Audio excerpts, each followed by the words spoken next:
Thanks for not changing that dial. We're back here now with our one of our superintendents for a district which I think is doing an outstanding job, and that's the Red Clay Consolidated School District.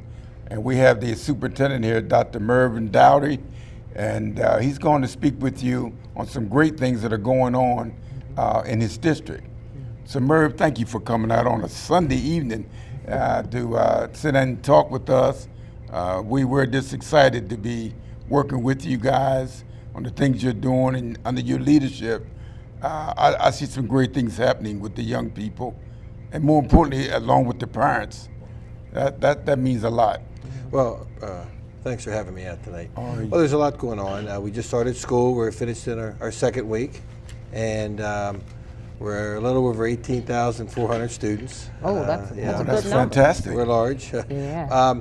But I think one of the things that I wanted to talk about, this coming Saturday on September 14th at University of Delaware, it was in the paper today in the News Journal, we are hosting, our high schools are playing their games there. They were regularly scheduled home games, and there'll be 4 games.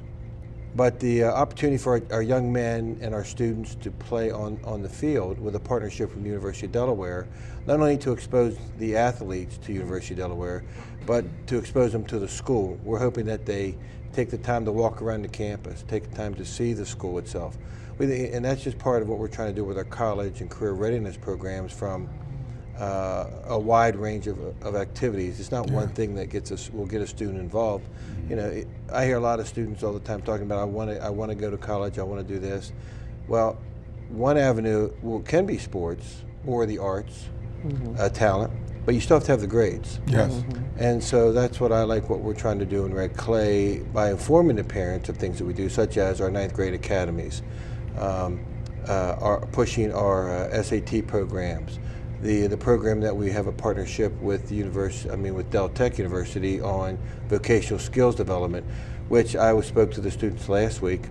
We have juniors and seniors that when they finish, they will finish all of their OSHA requirements and be prepared to do their internships in very high skilled jobs. Yes. And so the opportunity for our students to walk through their high school years and to have an opportunity to decide where they would like to challenge their career in their future, I think is one of our major responsibilities.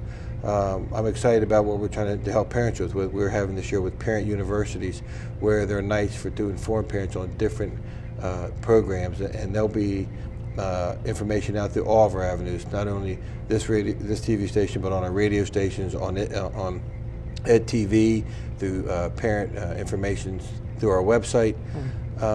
But I think the more that we can discuss the future of our children, we have no idea what jobs they will have to be challenged to go after, but the opportunity for them to have the ability to think outside the box, to be creative, to have these experiences.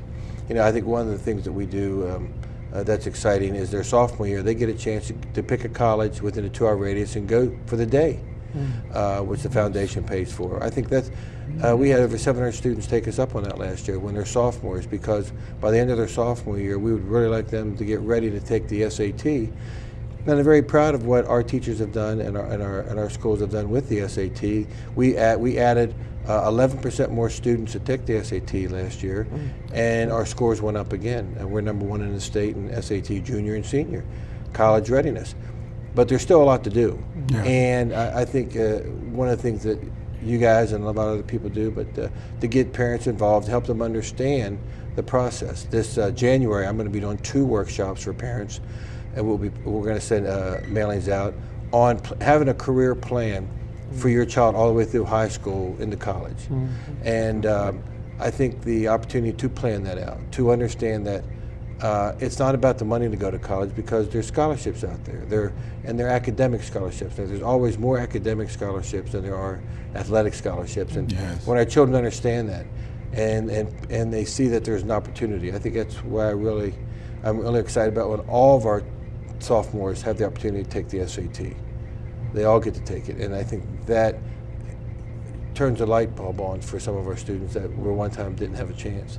But you know, when we're looking at training our children and young men, we were talking about McCain earlier, and the culinary arts program, the Ed TV, and the Edge, the radio. Anybody who walks in that room, automatically they want to be involved with the program. Yes. Right now we have other students from other schools coming in and working there in the after-school program because they have to run 24/7.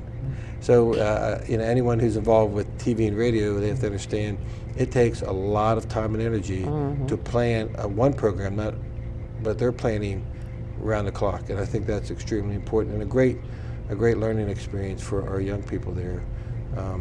And we've seen an increase in all of our schools, and especially our high schools, where the STEM Academy at Dickinson and the things they're doing there with tying in the International Baccalaureate program, with AI High and the great things they're doing there with college and readiness programs, and how they really just push the envelope for our children to excel.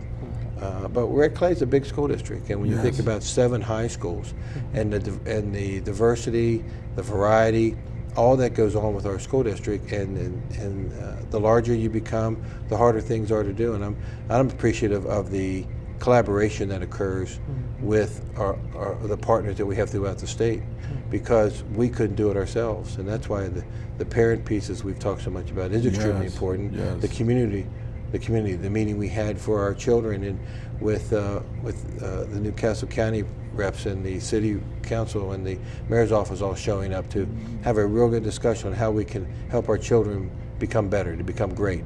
And it's to get rid of the let's stop being average. Let's go for how to really do something that will impact our city and our county and our state in the future, and they are our future. So I'm excited about what we're trying to do. There's a lot of work to do. There's a lot we have to do. The elementary and the middles, we keep getting more and more students in, and programs that we're putting into place to help them. I know you can have young men and women on here about the arts and how important they are. I mean, we had the Labor Day parade just a couple weeks ago, and it was nice to see the bands there that were marching the Labor Day parade. It was great. Because and the children have a passion about being in their band, and they take a lot of pride in that. And I think that's one thing you see outside from the academics of a school is the activities of a school that really generate school spirit and positive school climate. Right, that's right. Well, I was impressed with that. I did attend the parade, and I was so impressed with the parent support of those young people in the various bands from your high schools. It was just wonderful. Yeah, I mean, it was nice to see more bands participate. We usually have 4 of our bands will participate, and it's a tough one.